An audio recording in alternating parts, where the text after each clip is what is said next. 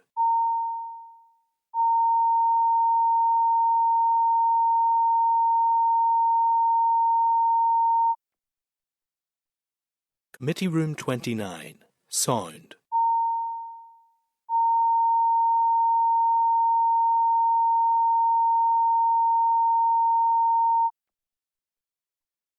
Committee Room 29, Sound.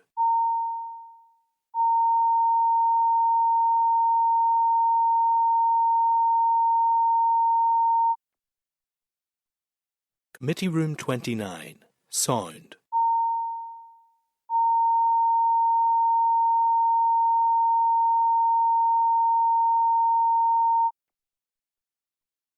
Committee Room 29, Sound.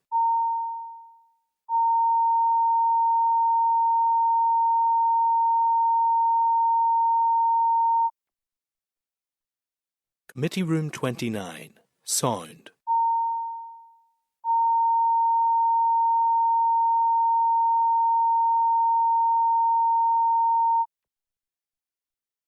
Committee Room 29, Sound.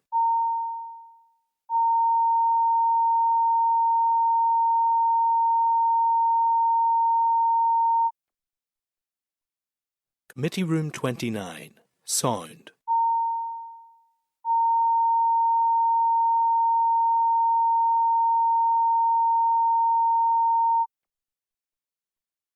Committee Room 29, Sound.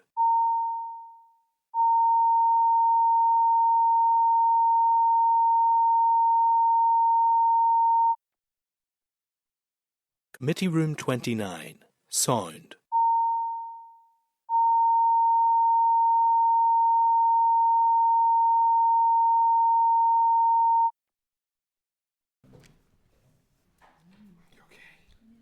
Okay, members, so in open session, so I take you to item 9 in the agenda. There's quite a bit of material, so it sits, but it's in a number of different locations. So just there's a briefing note from the committee clerk, page 3 of tabled papers. Sorry, and this is for an oral briefing from the department on budget. We then have the briefing paper from the department at page 112 and also page 9 of tabled papers. We have a copy of the Finance Minister's urgent oral statement on the autumn budget, page 120.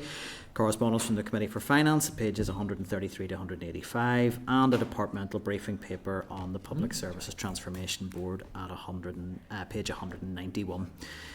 There are also some hard copies of slides on your desks, which were just cleared by the Minister just in advance of our session today. So sorry, those weren't with members earlier.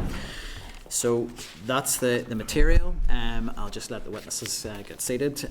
From the department today, we have Neil Palmer, who is the Acting Finance Director at the department, and Stephen Van Houten, who is the Acting Deputy Finance Director. So you're both very welcome here today to this sitting of the committee. We've got a lot of material that was submitted through in advance, which hopefully members have had time to read. But we would just emphasise, always helpful to get that material early. Our service standard is a Friday afternoon, so I would just, given the volume of material, it is very helpful to have that material on time, because I don't think it's helpful to anybody if members are coming to sessions without having had time to read the material. So just if that could be noted for departmental attendance going forward. We raised that before recess, and I think all members were in agreement that those briefing papers, really Friday afternoon, should be our cut-off for that. But I do appreciate the volume of material that's come through. I just would emphasise we'd probably suggested a bit that we were maybe a wee bit frustrated with some of the material coming through, but actually what we've got now, I want to just register, I think is probably takes us a bit further than what other committees have got, so we're appreciative of that. I'm really happy to hand over to yourselves at this stage in terms of making an opening presentation, up to 10 minutes to take us through that. I'm assuming we'll be maybe using the slides as the starting point for that, and then we'll move into question and answer. And I would just emphasise we would try and keep it sort of 5 minutes per inquiry. We're not too tight for time, so obviously if there are particular threads members are picking up on, we've got a wee bit of latitude there. But I'll hand over to yourselves. Well, thank you, Chair. Chair, and thanks for having us today. I know you've been keen to get an oral briefing from us for some time now. The Minister hadn't made his final budget decision until towards the end of the summer, and then we were straight into in-year exercises. So we'd been hopeful that there would have been an outcome from the in-year exercise before we came to provide you with the briefing today. But unfortunately, that's not the case. So we'll go ahead with where we're at as part of October monitoring. Yes, apologies. We circulated our slide pack at short notice, but hopefully there's nothing too controversial in there that you haven't already been made aware of with some of our previous briefing. Look, I'll talk you through these slides. I won't go through them in detail. I'll just talk you through the highlights. I won't take the full 10 minutes, hopefully, and then I'll let you get to your questions. So at the start of this financial year, we had an interim, sort of an indicative baseline to work with of just over $2.5 billion, which was significantly less than we'd finished the prior year with. It was closer to $2.9 billion, and you can see that on the slides there. Now, early on in this financial year, as things settled, we got our final budget outcome, which thankfully was significantly more than the 2.5, 2.6 billion as an opening. So that gave us an additional circa 300 million, which was very welcome. However, it did still leave us with a shortfall of funding in over £5 billion, or sorry, £500 million, not £5 billion. Thankfully, we all took an intake of breath. So moving on then into June monitoring, we had that 525. Now you'll recall, Chair, that we had split that into sort of two pressures, inescapables and what we call key pressures, which you weren't keen on, I think, as a committee. So we've moved away from that now. You'll be glad to hear, and they're all just inescapable pressures that we refer to. Now, as part of June monitoring, we did quite well. We got just under £100 million. Now, some of that was expected. It was the 25 million which had been set aside by the Executive for the childcare package. I'll come to EA pay and grading, which makes up a big part of our figure work. We worked really well with the Department of Finance to come to what looks like a good solution there. And then we got a small amount, just about 30 million for general pressures.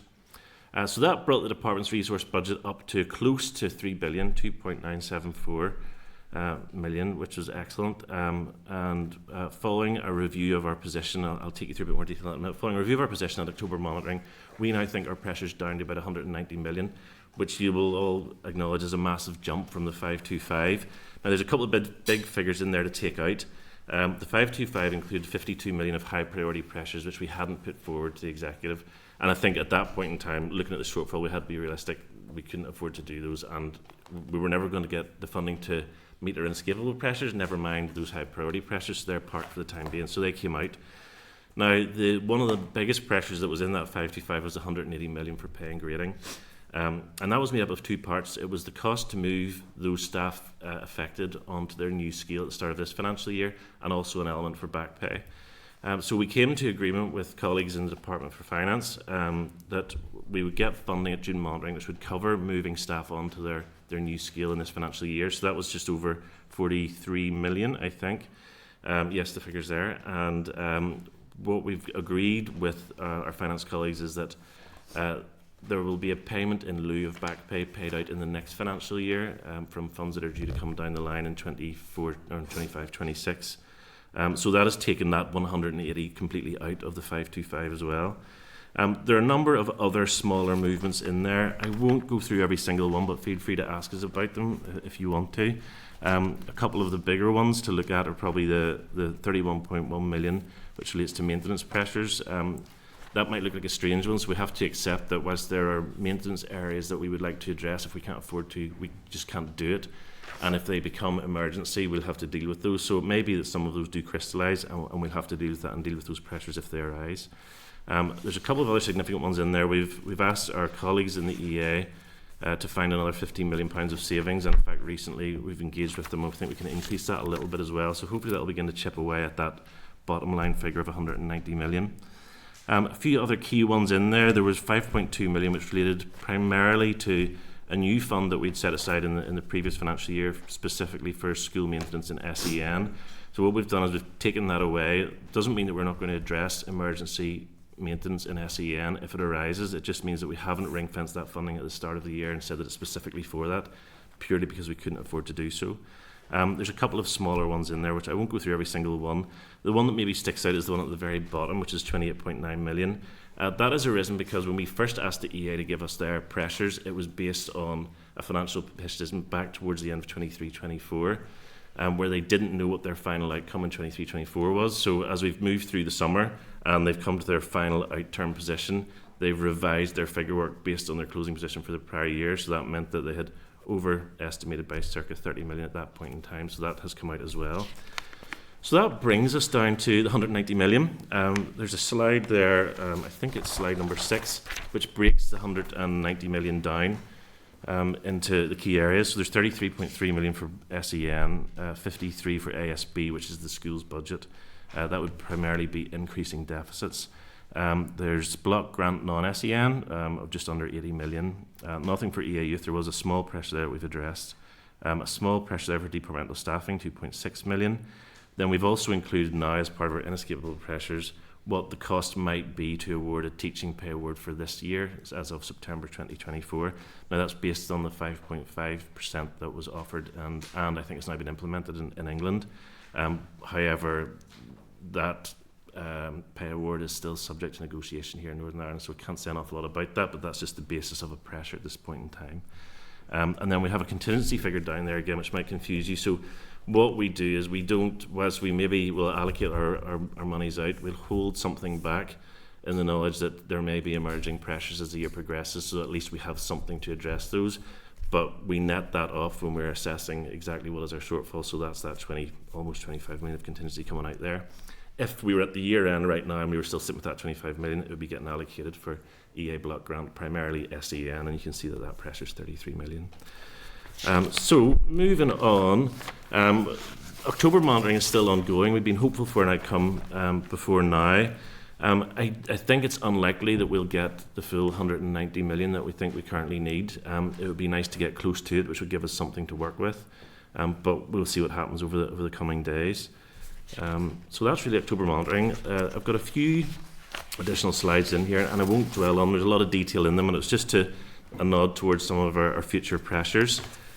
Slide 8 there you'll see has our future resource requirements. Now we have done our initial exercise with DOF to basically look at what we think our pressures are against the indicative baseline across the next 3 years, and to be quite frank, the figures are eye-watering. You can see there in 25-26, and I won't go through every year, 25-26 we're looking at potential gap in funding there of over 700 million, which is eye-watering. And if you look a little bit more closely into that, and we don't have a lot of the detail here because we will continue to refine these figures in the coming months, but the scary thing about that 700 million is that I think close to 300 million of that is due to pay increases, so things that are already in train, we can't affect those, they've already been implemented, or they're for future pay rises.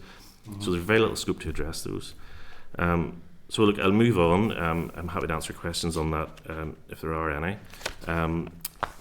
We have another table there which just sort of sets out at a higher level. It's maybe easier to not understand, but maybe just summarises better some of those pressures.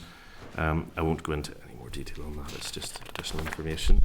Now, unfortunately today, we don't have any capital colleagues with us. All of our colleagues from the Investment and Infrastructure Directorate weren't available. I have some slides here to cover the capital budget. I can only cover it at a high level, but if you have any questions, we're happy to take those back. And Suzanne Kingan, the Director of IID, has said she's happy to come and do her own oral session if you want one. So yes, you can see there, just to cover off this year, the capital budget, just over 250 million was the opening position. At June monitoring, there were a lot of bids submitted, over 100 million, and a small amount was received, 15 million. And October monitoring, bids totaling almost 90 million have been submitted.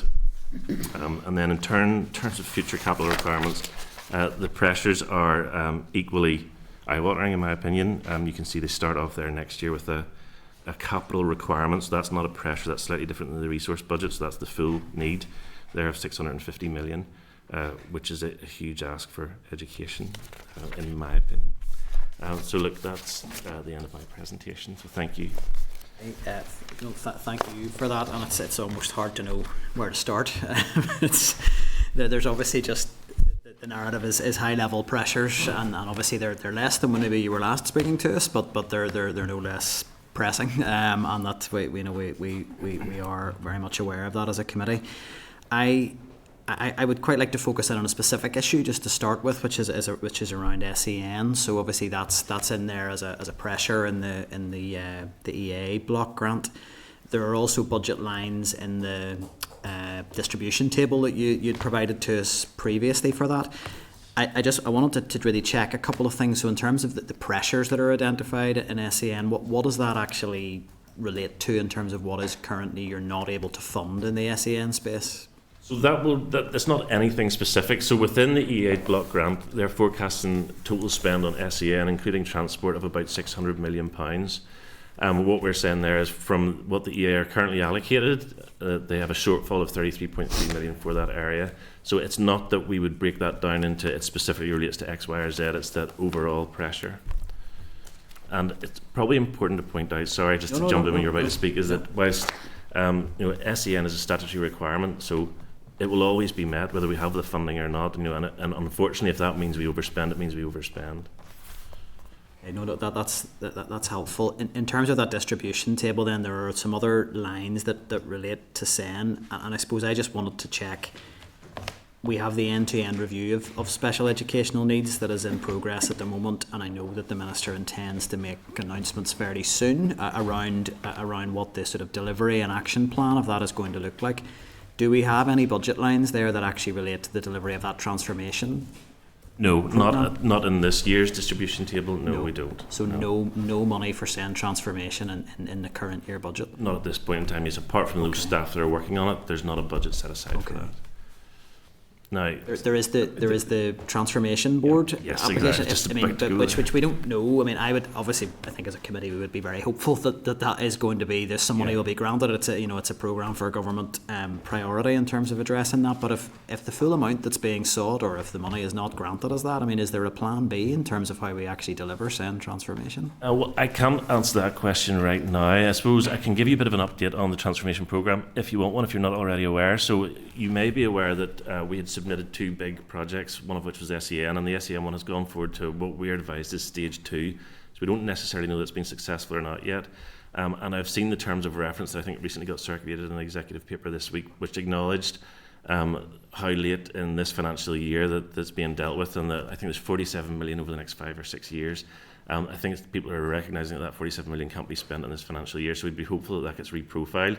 We're still making the case for the transformation programme. I think what we put forward was initially 100 million to make savings of 130 million. Now we're working closely with our colleagues in SEN to refine that bid to try and make as successful as possible at stage 2. Whether or not we would get the full amount that we want, I don't know. But at this point in time, we certainly as a finance team haven't looked at a plan B. I suppose the best way to look at it. Suppose it's just that concern that we're going to have an announcement soon on an action plan, but we've currently no money associated with it. I mean, well, that does raise a few concerns for me in terms of how deliverable this will be. Yeah, I don't know, but it's certainly something we look into. We'll take away, and if we can provide you with an update afterwards, we'll do that. Yeah. Well, look, we have the officials here working on that coming in, but I think I would want to just put on record that the committee has been clear. We understand the pressures in terms of SEN services, and they have to be met, and we have to make sure that the system as it currently sits is delivered. But we need resource put into transforming this, and I suppose that's just my concern. I'm not seeing anything that's maybe there's a couple of lines in there about a SEN review and SEN co-implementation of the SEND Act, but we're talking small sums of money here, and it's doesn't look like whole system changes have been reflected there. Okay, I wanted to ask just one other sort of broad. You mentioned teacher pay, so I'll not go into that. That's subject to negotiation. In terms of the aggregated schools budget, is there anything at all that's being done this year to try and prevent or support schools and help them not go into deficit? Yeah, well, there is every year. I suppose, for want of a better way of putting it, we're putting pressure on our colleagues in the EA to see what can we do here to tighten things up. If you'd asked me what are the key areas that I would see that we need to address as a department and as an authority, it would be their control over school spend. Now, that's not to suggest that schools aren't spending their money appropriately, but I think it's having a greater understanding there of the drivers and what we can do to support schools, specifically those schools that are going into deficit. So we are working with the EA on that. They have put bids in to create, I think what they'd initially called a turnaround team. I'm not sure if it's still labelled that, but we're looking at what initiatives we can put in place where they work closely with those schools. should declare an interest as a governor in a controlled primary school, but for many schools they're in deficit before they turn the lights on, and that's staffing costs. So we're in a dire position here. So is there anything in terms of when you're looking at that inescapable pressures in terms of actually preventing, just allowing schools just to live within their means, not just to do their, to pay their staff and still have some money at the end of that? Is that an inescapable pressure? Yes, that's an inescapable pressure. So if I take you back, and I won't dwell on it, but in the slides we had a figure in there for as an ASB pressure, which is the aggregated schools budget pressure, which we have at 53 million. So that relates primarily to those schools that are increasing their deficits or going into deficit. So I won't get into the detail of it, but in a normal year, whilst the deficit figure is held as a paper exercise against that school, anything that they overspend is covered by the EA's block grant, and that's what we would be funding. So we would be funding it.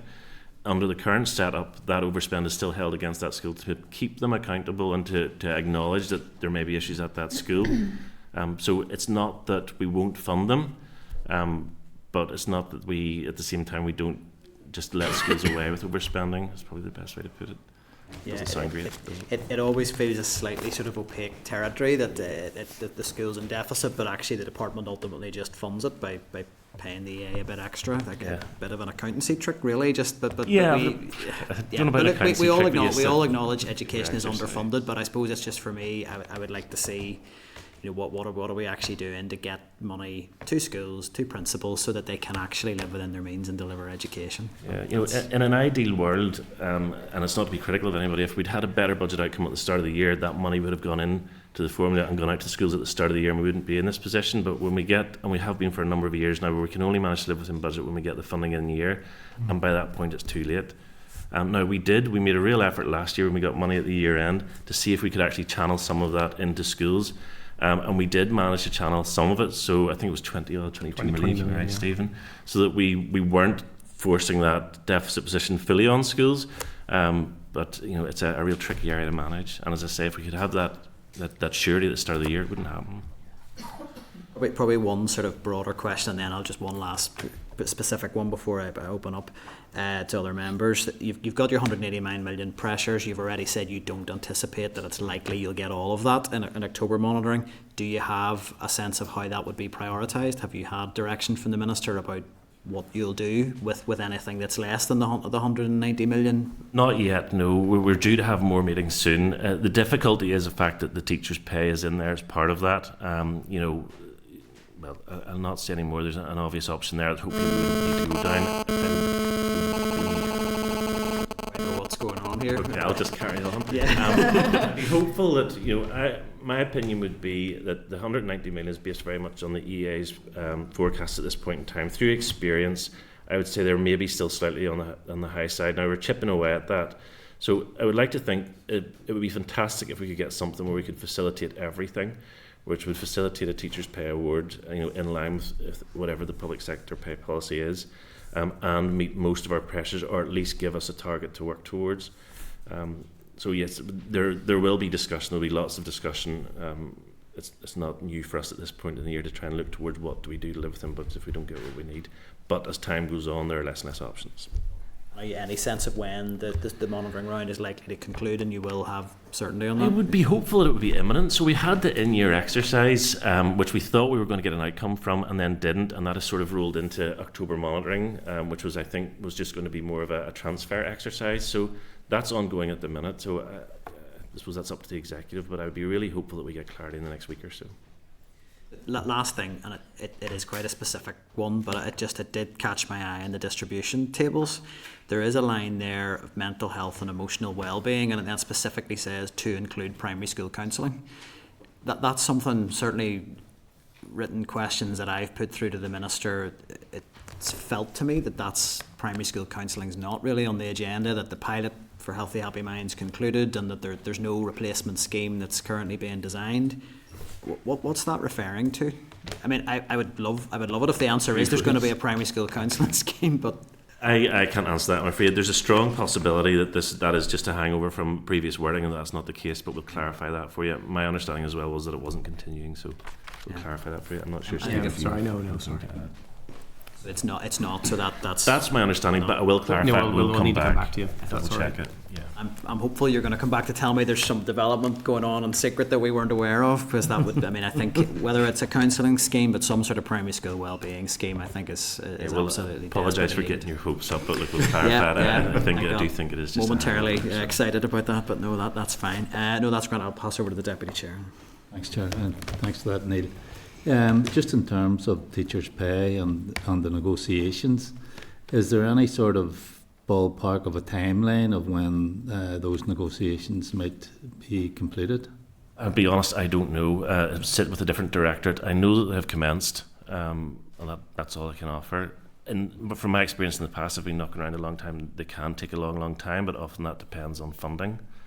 So I suppose clarity on funding over the next week or so may change that timeline, but I wouldn't like to say too much in case I influence anything. Okay, fair enough. The £20 million for the RAISE programme, does that appear in any of these figures? Yeah, it should be in there. I know that it hasn't come in. We might actually show it on the face of our distribution table. We should have it in some of our briefing too. So that has come in via the government down south. Yeah. So no, it won't be. It's certainly not part of our executive funds that we're talking about today. And do you know, are there any other attempts going on at the minute to secure funding from other sources, such as the Shared Island Fund? The only one that I'm aware of is to continue the RAISE programs to try and get additional funding in future years. That's the only possibility of another 2 years after. That's the only significant one that I'm aware of. Right. And are we aware? Has there been any shortfall in terms of funding as a result of Brexit?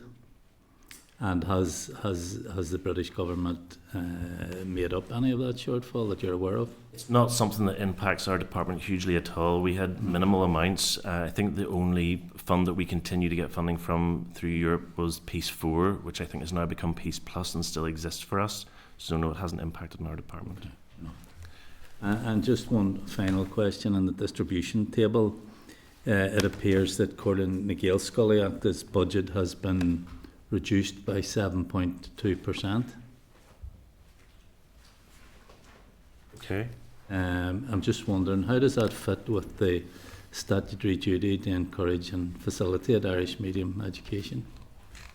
Again, it's not something that I could answer. It would be a different director that would be over that, but certainly something we'll come back to you on. Okay. Thank you. Thanks, Chair. Your Deputy Chair. Michelle, you had indicated next. Thank you. Thanks so much for coming in. We have been hounding you to be here. So I think last night any self-respecting politician was watching the election coverage from the US, but I was reading your papers. So I've written some questions here that I want to be precise, that I don't reference the wrong tables or anything. So you have something in there under capital bids, that's table 4, and there is 10.6 million against Sen Minor Works, and part of that is going towards the SPIMS. So can you let us know what has been budgeted to date for SPIMS, what has been spent to date, or what you project will be spent on SPIMS? Yeah, so unfortunately, as I was saying earlier, that's part of the capital budget, and we don't have our capital colleagues with us today. But look, we'll take a note and we'll definitely provide it for you, or we'll get our colleagues to do so. And as I said, they have offered to come and do a separate briefing. So if you want to hold those questions, apologies. No, that's okay. Helpful. That's okay. And then the distribution tables. So there is money in there. 11 million has been aligned beside the childcare subsidy scheme. Yes. There was 25 million allocated to the strategy. Do you have a breakdown of the remaining 14 million? Yeah, I don't have a full breakdown. I know where some of the amounts are because it's split right across the board. Okay. I know that we're holding about 3.1 million of it in our contingency, so there's a big contingency figure there, which I thought somebody might ask me about at some point, but it's in there. What it means is that at this point in time, it hasn't been allocated for anything specific, but the intention is that it will be. As I say, that 25 million would sit with our colleagues in childcare. So what have we got? 11, there's that 3.1. There's another 4.6 there on the front page of the distribution table, and I know it's a very detailed table, so apologies to take you through it. But there's 4.6 for standardisation, which will hopefully be familiar. I'm going to ask you that next. Yeah, so that's part of the 25 million. And then there will be other bits and pieces across the board. If you want, again, separately, I'm happy to provide you with a full breakdown. Just one breakdown specifically of for 25, that 25, no yeah. problem. So then in terms, and you may not be able to answer this, but in terms then of the preschool education standardisation, that 4.6 million, how many schools does that equate to?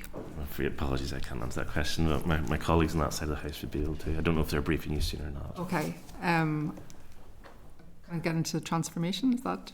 Yeah, we can go for transformation. Well, yes. transformation, there's two sides of this. So the budget exercise there, you talked about the future resource requirements and that scary number of about $1 billion of a shortfall come 27-28. What are we doing around that? I mean, it feels like between that and the figures you have in about the independent review, there's like 10 million allocated against it over the 3 years. It feels like something significant in terms of reform is needed to make that happen. It doesn't look like there's a lot being allocated to do that. Yeah, and hopefully that will come out of the end-to-end review, and as well a bit of success in our bid for transformation. But there is acknowledgement right across the board, whether it's within the department or with other stakeholders, is that we need to address. And it's not it's the rate of increase of the SEN pressure. Not just SEN, I think that's just over the piece. Across the board. Oh, sorry. Yeah, so it's not just SEN like that. Billions, not just SEN. I suppose to that extent I would say that I would acknowledge that our two biggest or most significant increasing pressures going forward would be schools budgets and would be SEN, and they both come under the bracket of pay, as everything does in education. So as I was saying with SEN, and I think we all acknowledge is that we need to slow down the rate of increase. I don't think it's realistic that we'll ever be able to reduce. So I think this year we reach almost 600 million, which is almost, I think, a threefold increase in my time in the department, which is frightening. It's now increasing at a rate of almost 100 million a year, and that's what we need to address. We need to slow down that rate of increase. I don't want to weigh in heavily with my size 10s into an area that's not mine, but a key driver for SEN is clearly classroom assistants.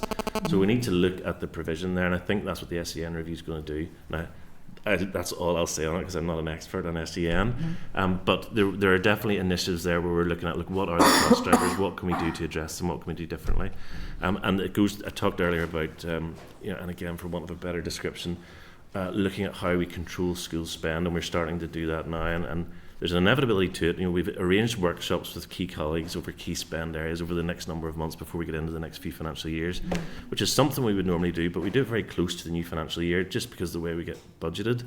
But I think there's an acknowledgement now right across the board is that we need to make significant efforts before we know what our budget is. We already know it's not going to be enough, so we need to look at how we can address it. But that being said, I'm still very much of the opinion that education is underfunded and has been for a long time. And the only significant thing that's going to address it is more funding. That doesn't mean there aren't things we can do, but we certainly can't do anything that's going to address £700 million next year. Okay. Just to be realistic. I don't know again if you're able to answer this, but again, the transformation, there was a section there about the EA Smart Bus.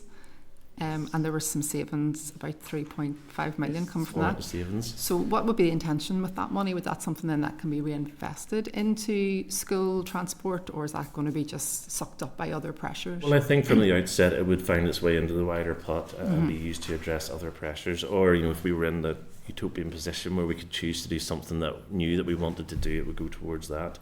I think with regards to, there's four smaller, not that I'm going to jump into transformation, but there's four smaller programs for transformation there, and they've all been successful. They're all going forward. All we know at this point in time is that they're going forward as part of a wider digital landscape review.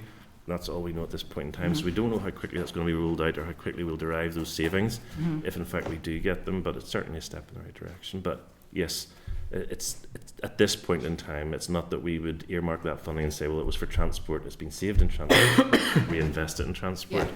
I think our pressures are too big to be able to do that, unfortunately. Okay, no problem, that's fine. Thank you. Thank you. On the smart bus point, I had the opportunity in another meeting to get a short briefing from EA on that proposal, and it is potentially really exciting actually. In terms, smart bus doesn't sound very exciting, but actually it is around actually digitising how we run our transport system and hopefully avoiding some of the chaos that we see every year around allocating transport and designing those routes. And I think it would be really, really welcome to see that delivered where the savings reinvested, I don't know, but if we can actually have a better outcome for the the children using the service, particularly children with special educational needs, it would be really welcome. So. I answer that, sure, just because I think it's probably not something they can answer. I agree with having someone come in to speak to that, particularly because I think everybody here probably gets parents talking about that policy around school transport, which is really dysfunctional and doesn't work. So if there was an opportunity through that technology to kind of look at that policy again, I think it would be really, really welcome. I have to say I was shocked to sort of hear that school transport seems to largely exist sort of in people's heads rather than it's not a digitised system at all, so that would be really welcome. Kathy, you'd indicated. Thanks, Chair. Thanks, Neil, for the briefing. Just looking at the future resource requirements, and I just note that early years and then the executive childcare strategy are under two different figures there, and normally it's executive childcare and early years strategy. Are they being separated now? No. So the early years pressure that's in there. So we would have an early years section that's already in there that derives funding or costs money. So that's just the cost associated with that area. So childcare covers the childcare and early learning initiative. So that 25 million that we got this year is sitting under the childcare line, and then the future years pressures associated with that area specifically. Okay, and can I just the next few years, is that just the continuation of the 25 million as such as what's been, or are they figures that fall within the childcare strategy? No, so if we're looking at the 25 million, which goes up 55 and 80 then 100, so what they're saying is that's bulking the strategy up. That's not just maintaining what we did with the 25 this year. It's ramping the strategy up, is my understanding. Okay, so I fear you might be able to answer this. So are those figures actually within the childcare strategy that we haven't seen yet, or it hasn't went out to public consultation yet or anything? I don't know, but I can certainly find out. I would like to think that they would if they found their way into our forecasts. No, it's just interesting because we haven't had an update on the childcare strategy or what it's going to cost, or it hasn't went out to public consultation yet. So it'd just be interesting to know where those fall. So if we could get that information, would be great. Just on that then, and again, I'm not sure whether you might have to go back in this, we had a presentation from the Belfast-wide Early Years Pilot Scheme, and it was absolutely fantastic. I think we were all blown away by the work that those guys do, but they're sitting in a position at the minute where they're only funded to March. They don't know after March what's going to happen. Do you know if any of that would fall under any of those two figures? I don't. But as a matter of course, we would always say that when we don't know what our budget outcome is going to be for future years, we can't really commit to anything. Now, that's been our line over a number of years when we haven't had a minister, so that may change with the minister. So that might be why you've heard that line. Mm-hmm. But no, I certainly couldn't give any guarantees with regards to the future. And then just, we've heard about the budgetary pressures, obviously, so just on that, in terms of the childcare strategy, given that it has been an executive priority, will that money be, or will that be protected? Do we know that might, in terms of I think it was the statutory duty or priority list, where does that fall? Do you know? This is the 25 million you're referring to. The 55 million, the 80 million, the 100 million that were... Without trying to sound rude, I suppose that's probably an executive decision. Certainly we've had no indication at this point in time that that's protected. Okay. But it is still within the Department of Education's budget that falls? Yes, if we get funded to continue it, yes. Okay. But we don't know if that would be protected or where that falls in the priority of the Minister? No, not at this point in time. I think the key thing is that the childcare was funded separately in this financial year. It's not that it was part of our overall DE allocation. We were told there's an extra 25 million and it was held until June monitoring, and then we were given it and we were told that's for the childcare strategy. It was ring fenced by the executive. Our opinion would be at this point in time going forward, when we advise DOF of our pressures, we're telling them, well, look, if the executive want us to continue to ramp up the childcare strategy, these are the costs, and we would expect those to be ring fenced. That would have to come separately. Yeah. And if you look at, and again, we have to be real, if you look at the overall pressures, if that ring fence funding was to be taken away, it's very difficult for us to find within our budget, if it continues at the current rate that it's at, to find that kind of money to fund something, Okay, thanks, Chair. Kathy. Donna, you'd indicated? Thank you, Chair. Sarah actually took most of my questions, so you'll be glad I've only got really one wee point to make, and it is about the pressures that the education's facing. And I suppose my question is, and this makes me, it's a small pot of money I suppose I'm going to highlight. It's the £250,000 to 10 schools for mobile phone pouches. Now, I know that should be for the minister, and it's a political decision and priorities. But when you're that stretched, and even if this, I don't know how it would be successful, but even if it was a very successful scheme, where would the money come from to roll that out across all the schools? This is £250,000 for 10 schools. Yeah, well, fortunately for me, it was funded from the capital budget, so I didn't oversee that. But you know, it's still the education. They mightn't be here, but it's still the point. I don't have a strong opinion on it, but I take on board absolutely your comments. And, yeah, because of the pressures that we're going to be facing absolutely. On that, and it is only, as I say, it is only 10 schools, but you know, £250,000, we could go somewhere to help somewhere else with some of their deficits. Yeah, thank you. There's a few things that have come back as sitting with your colleagues. We maybe need to be hearing from them on some of those issues. Any other indications here? No one else. Well, that's if no one else has any questions, I'll ask another one. There was a phrase to TPO funding that's not being taken forward.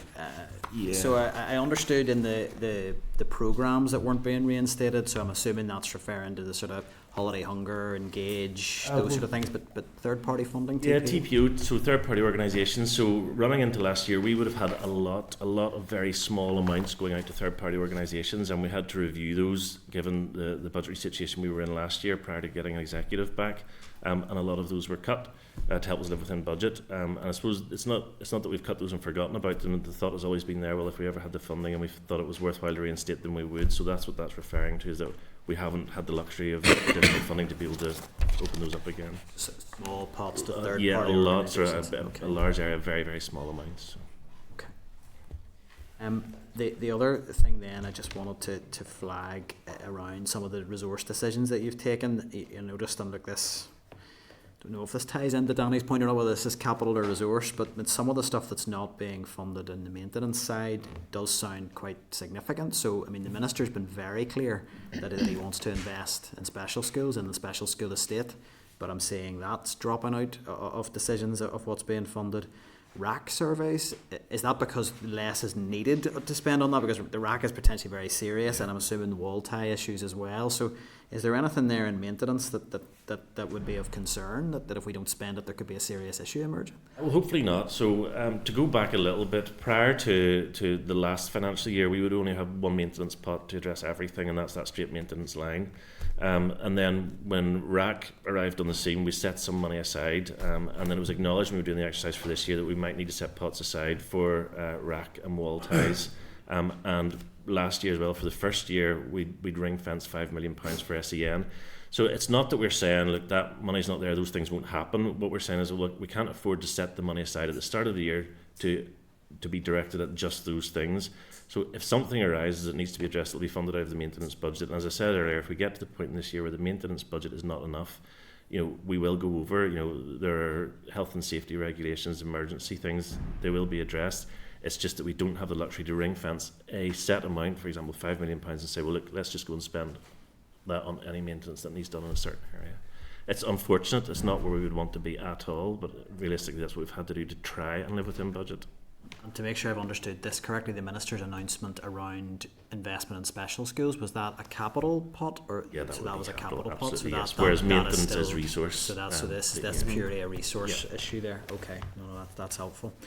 That's all from me. Is there anyone else? No other question? Michelle? Yeah. Another question maybe you can answer, but maybe we could get the answer. You were going to bring back the breakdown of the childcare. Yeah. Could you do the same for the 10 million that's going into the independent review?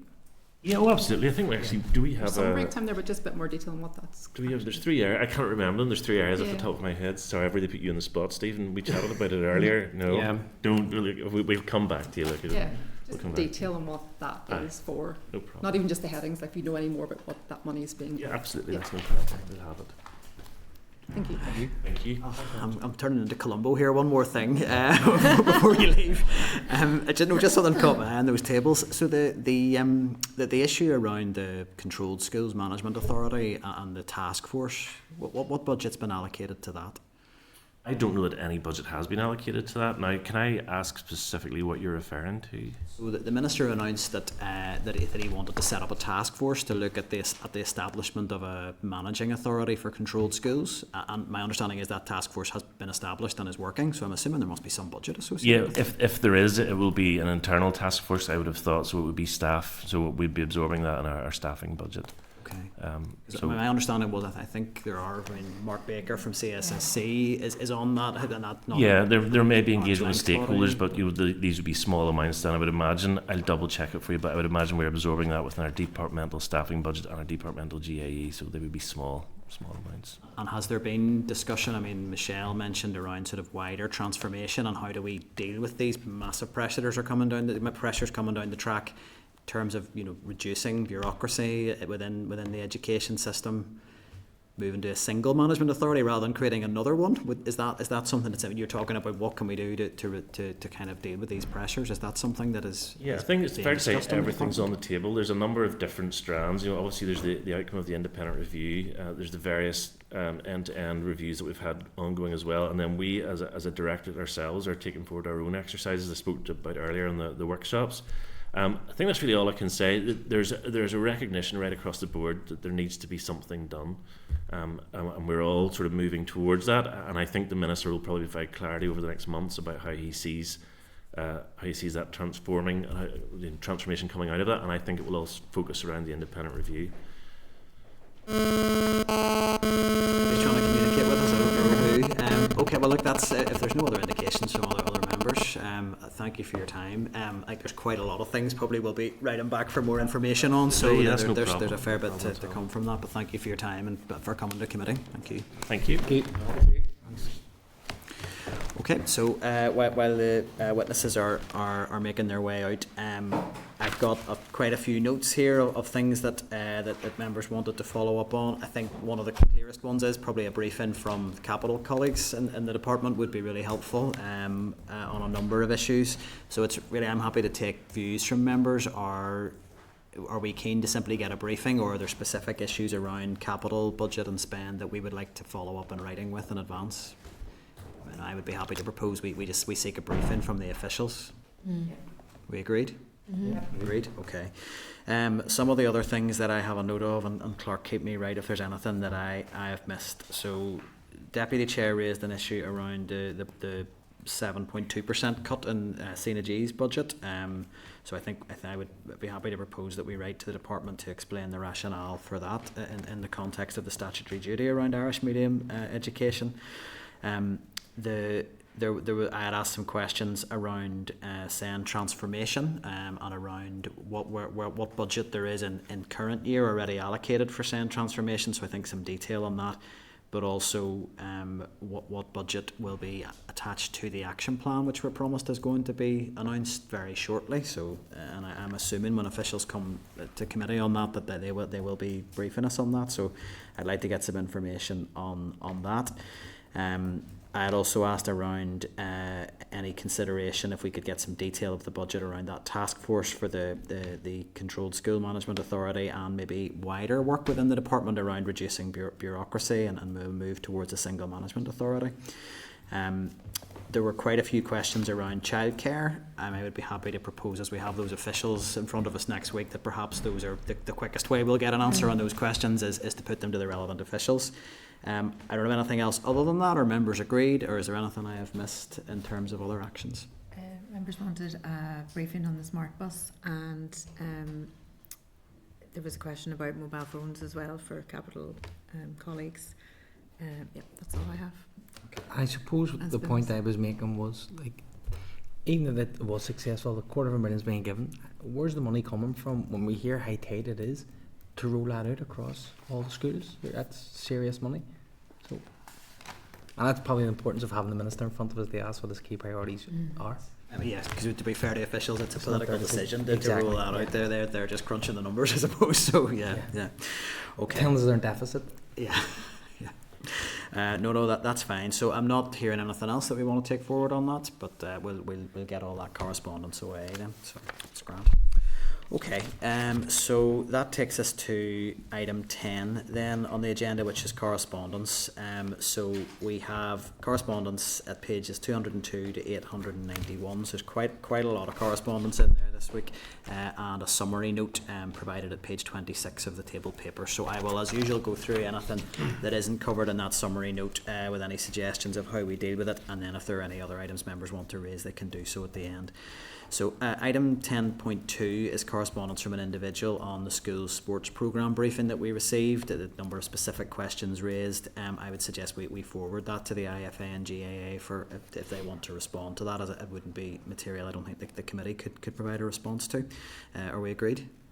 Agreed. Item 10.5, page 216, it's correspondence from Advice NI, and it's proposing some changes to the service provided by the bereavement service in Northern Ireland, and there is some crossover around the Department of Education, I think particularly around notification of death in relation to pensions. Would members agree that we write to the department seeking its view on the proposals set out? Are we agreed? Agreed. Item 10.6 is correspondence from an Assembly Education Officer regarding the Speakers for Schools online event, and it was inviting myself and the clerk to attend that. My diary is free and I'm happy to attend if members are agreed, if that suits yourself as well, Lady. Yeah, okay, we agreed. Item 10.13, page 251, that's correspondence from the Economy Committee. I'm going to suggest we also deal with this at item 10.4, which is a departmental update on the 14 to 19 implementation framework. So if we could look at those two pieces of correspondence together. The Committee for the Economy, they are suggesting a further joint concurrent meeting involving the two committees to scrutinise the policy and delivery of the extension of compulsory education that was announced by the Minister, and also the 14 to 19 framework on matters relating to careers education. And it was suggested that both the relevant ministers be invited to provide evidence jointly at that concurrent meeting. And then we also have the departmental update at 10.4 on the 14 to 19 implementation framework, which is very much connected.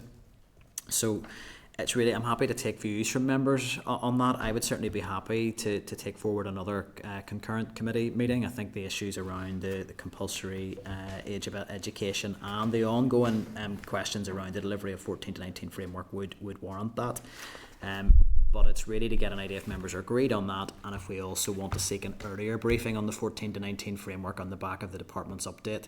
I wasn't overly convinced that from the red rating that the Gateway team review gave the project in January that we've got a clear plan of action emerging, but we certainly don't have an action plan. That's Michelle. No, I agree. I was really concerned about this, and there was money in the budget too, like over 100 grand being allocated for staff costs, but doesn't seem to have actually produced anything.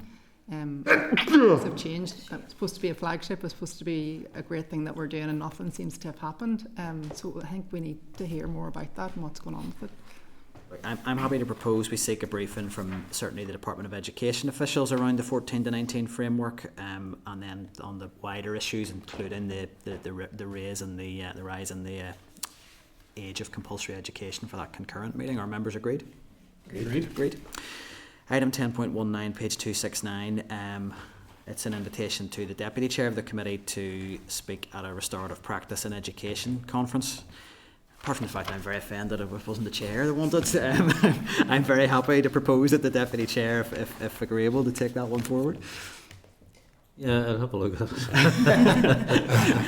I'll leave Deputy Chair and the clerk to there's no firm date yet anyway, so I can't give a commitment one way or another. No, that's grand. Well, I'll sure the Deputy Chair and the clerk can liaise on that. Item 10.22, page 292, correspondence from the Committee for Infrastructure, and that's correspondence from the Minister of Infrastructure on zero emissions vehicles and fleet management, and the committee was asking for separate committees to follow up in relation to their own departments. So, I mean, I would propose we write to the department asking about any uptake of electric zero emissions vehicles across its fleets. Particularly, it might be worth including the EA in that correspondence, who might have more to say on this issue. I think we have addressed some issues around environmental sustainability of the fleet before, but probably an opportunity to, if other committees are receiving similar correspondence, to do the same. Are we agreed? Agreed. Okay, item 10.32, page 518. It's correspondence from the Northern Ireland Commissioner for Children and Young People, suggesting that we explore a joint meeting of the Education and Health Committees, specifically on cooperation on special educational needs. This is provisionally already in the forward work plan for February. We've talked about this for some time. I think there's clear agreement across the committee that this would be a worthwhile use of time. So I'm going to suggest that we write back to Nikki to confirm our plans in that regard. And probably it's worth just setting out to members it's not confirmed yet, but I think there have been some initial discussions. We had agreed at our last meeting that a meeting off-site at Middletown Centre for Autism might be a good idea, and that could be a very appropriate venue for that concurrent health meeting, given that the subject matter we're likely to be discussing. But we can get more detail on that as we make some plans. But are we in principle agreed on that? Mm-hmm. Item 10.48, page 818. It's a response from the Department of Education on the psychology allocation model. Now that came on the back of correspondence we'd received from the Causeway Neurodiversity. So are we content that we in the first instance share that with that organisation and they can respond to us if they need to? We agreed? Item 10.49, page 820. It's a response from the Department on the guidance for mobile phone use in schools. So look, I think we've already highlighted this in the briefing. We didn't have capital officials from the capital side from the department here. So I mean, I think we've already dealt with this. I would say in relation to this, we probably need those officials in front of us to get to explore that in more detail. So are we content that the invite to the capital officials deals with that? Agreed. Agreed. Item 10.5, page 822, correspondence from Invisible Traffic. It's information on its junior education programme. But I would propose that we note and add to our RSE committee inquiry papers, but perhaps share with the Justice and Health committees, given the crossover with their work that they highlighted in their briefing. Are we agreed? Agreed. Item 10.51, page 824. It's a response from the Education Authority regarding the preschool placements and the standardisation, preschool standardisation programme at Whitehead Nursery Unit. The EA had agreed to extend the deadline for receipt of their standardisation document further to queries they'd raised with committee. So I would propose that members note and that we do share that response with Whitehead Nursery Unit. I would just add, and I want to put this on record, the principal did engage with me directly on this, and I think it's something we need to maybe bear in mind when officials are with us next week. His feedback was he was very disappointed with his engagement with the department on this, felt that it didn't feel particularly strategic, that it kind of a net had just been thrown out who's interested in this. He felt there was no real consideration of local coordination, that you could have different settings doing different things in one area. He thought an area-based approach more strategically by the department might have been helpful, and I think his sense would be that the school felt bounced into a decision. So his view would be that other colleagues may share that view. So look, I think just to highlight that, that I think that he would be keen for the committee to take that up with officials next week, just to really get a sense of what is the sort of strategic approach to the standardisation programme on this. So I'll note that. But other than that, are we content to share the correspondence and note? Great. Oh. Item 10.53. Sorry, Deputy Chair, were you wanting to come in there? No, if you're not finished, go ahead. No, that's grand. No, just I think there's one more to go, and then I'll hand over to you. Item 10.53, page 829, is a response from the Education Authority on RSE provision in youth work settings, something we'd asked for some more information on. I mean, I would suggest that we note and add that to the inquiry papers if members are agreed. Mm-hmm. Agreed. Okay. I'm just wondering how we're going to deal with 10.8. Comments spluttering today. Well, do you have a proposal to bring on that? Well, that's what Peter from the committee or something. 10.8. It's coughing and spluttering in committee. So. Oh my goodness, is that what the one was? Well, the cameras are still on, so I was having a lem sip, so I'm actually legitimately sick. So no, I think I'm going to propose we note and then maybe through the clerk that we respond to the correspondent to address any of those concerns. Is it no, it was him. Sorry. Do we have any other items of correspondence that members want to raise other than what we've raised up to now, based on the summary note of page 26? No, so great. Okay, that takes us to item 11, which is the forward work programme. So I'd refer you to the forward work programme that's actually provided in tabled papers, as it will be the most up to date. So let me just ask the clerk to very briefly speak to that, and then really seek members' views if they're content to endorse that. If there's anything that anybody wants to raise, and just before I bring the clerk in, would just draw attention. We do have a Tuesday evening event suggested on the RSE inquiry, which would hopefully be, I think, the last one of those, just to draw in some groups who want to speak about sort of their experience of actually delivering some of this material, which I think would be a helpful intervention in the inquiry. But other than that, I'll hand over to yourself. Okay, so everyone, as you can see, and as you all discussed, I've tried to kind of thin out the meetings so that you still have strategic objectives as well as RSE inquiries alongside. The event in room 115 on Tuesday from 5 to 7 will give an opportunity to some of our stakeholders to maybe share lived experience, and it'll be a similar format to those networking events that the committee has had already. So just a round table set up and not broadcast or anything. Then on the 20th of November, that's Child Grief Awareness Week. I was just going to come in there, just if we have the chance to meet with Sia, I think it'd be really beneficial just on the bereavement aspect and marking. So if that's possible, I see it there in the forward work programme, that would be great. Yeah, I think sort of we had discussed that, myself and the clerk had discussed that. I wanted to check, was that a request for a written or an oral briefing? I think given it's Great Grief Awareness Week, it feels appropriate to have that in there. I think it would be a reasonably short briefing and could be accommodated alongside the department's attendance. So I'm happy to agree with that. So Peter, you were looking to come in as well. Sorry. No, I didn't want to interrupt Erin on our growth. The only question was, in terms of the RSE stakeholders, who's coming along? So include youth, Informing Choices, Women's Aid, Alliance for Choice, I think who else? WRDA, I think. So a lot of people, I suppose, who are representative of people who might have experience. Okay. So some of those are obviously providers of RSE in schools at the moment, I think. But maybe wouldn't be completely representative of. I don't know. I'm legitimately asking this question because the first time I've seen it as RSE stakeholders. So is it possible to get a confirmed list of who they are? And then the other question I would have is, in terms of if we were having stakeholders in, my understanding is that Love for Life do quite a lot of actual delivery in schools. I think they've just submitted along with. I think I saw their submission in the pack. It's in the pack. It's in the pack. So my understanding is they're doing a lot. I mean, maybe we could invite them as well. I don't know.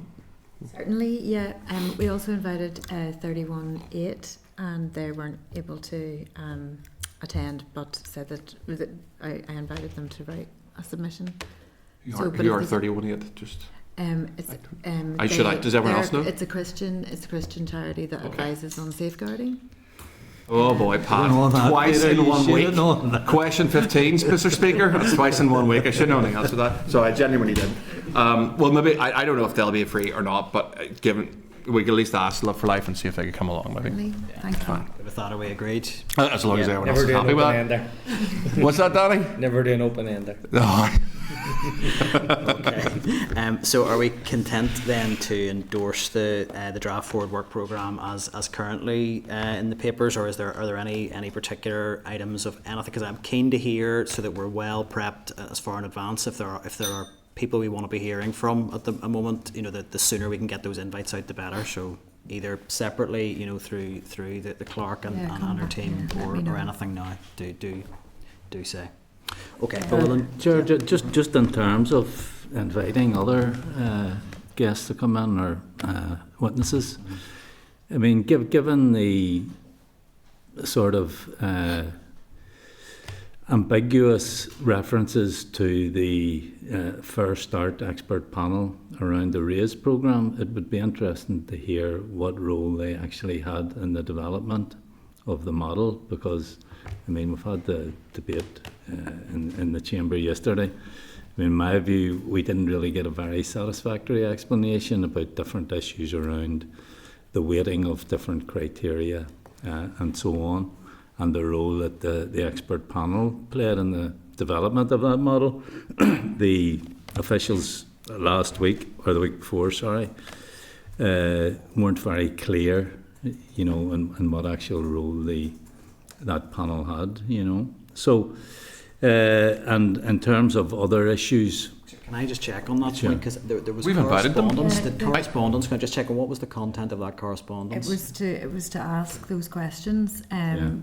But do you also want to invite them? well, I don't know if we get a satisfactory response in writing, you know, I'm happy with that.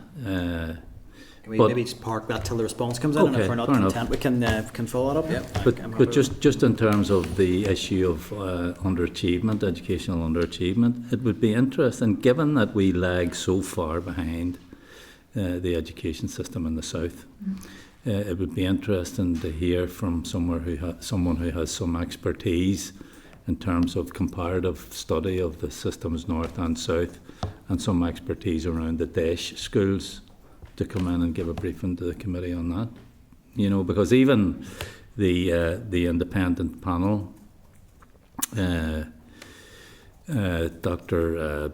Bloomer, is it? Yeah. Accepted that we lagged well behind the south in terms of educational outcomes and number of kids leaving school without qualifications, the numbers going on to third level education and so on.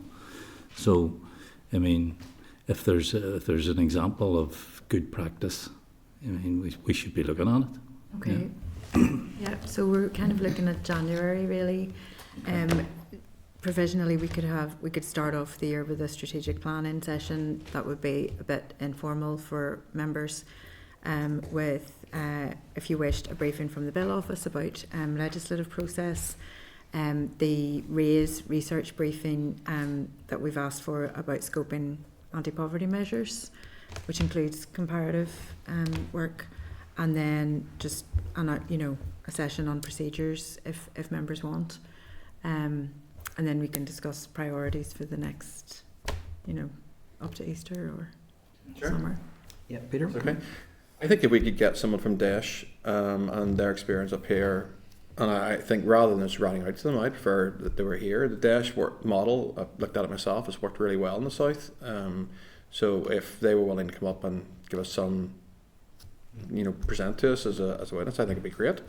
No, I would agree, and I think it's broader than the RAISE programme. If yes, the absolutely. independent It's review, different, it is, but- and I think if the independent review recommendations, we're very clear around tackling educational underachievement. Well, then let's hear from areas where there's evidence of success. So I would be happy to propose that. I mean, there's Dr. Anne Devlin, who's part of the Economic and Social Research Institute, who, in my understanding, was involved in the comparative study and has expertise around the DAESH schools as well, who would be a useful witness to have. I'm sure there are others who could come along with her if she was willing to come. Take that forward, yeah, if we're agreed. Are there any other proposals while we're on forward work planning? But I would really emphasise, please feed these through to the clerk and the team, because I would like to see, when we're heading Christmas recess, that we have a good bank of stuff lined up and ready to go for the new year. So please do send that stuff through. Okay, so that takes us to item 12. Any other business? Do we have any? Michelle? If you don't mind. I met yesterday with two ladies, Fiona and Sandra, at the Daniel Spargo Mabs Foundation. You may have heard them today on the media. They both lost children to drugs, and they've been raising awareness of some resources they have for schools, curriculum, things that they do. But one thing specifically that they are doing is that they have a play that they roll out into schools to raise awareness of the issue around drugs. They have funding for 20 schools in Northern Ireland. I think they've allocated maybe half of those, so they're keen to try and engage with other schools. So if you're happy for me to send the information around to the committee, perhaps you have contacts or schools that you might want to send it to, so we could help them fill those spaces, which would be great. And I think they're going to also contribute to the RSE inquiry with something in writing, because I think they feel the information that they have and the awareness they're trying to build is perfectly fitted to that curriculum. So if that's okay with members, we'll get that over. they'll be really welcome. I caught them on the radio this morning speaking about it. Sounds like a great initiative. So yeah, no, that's great. Okay, so item 13 is date, time and place of next meeting, which is next week, room 29, Wednesday 13th of November, 2 p.m. So that just leaves us then. Put the question at the committee meeting does now adjourn. Are we agreed? Agreed. Okay.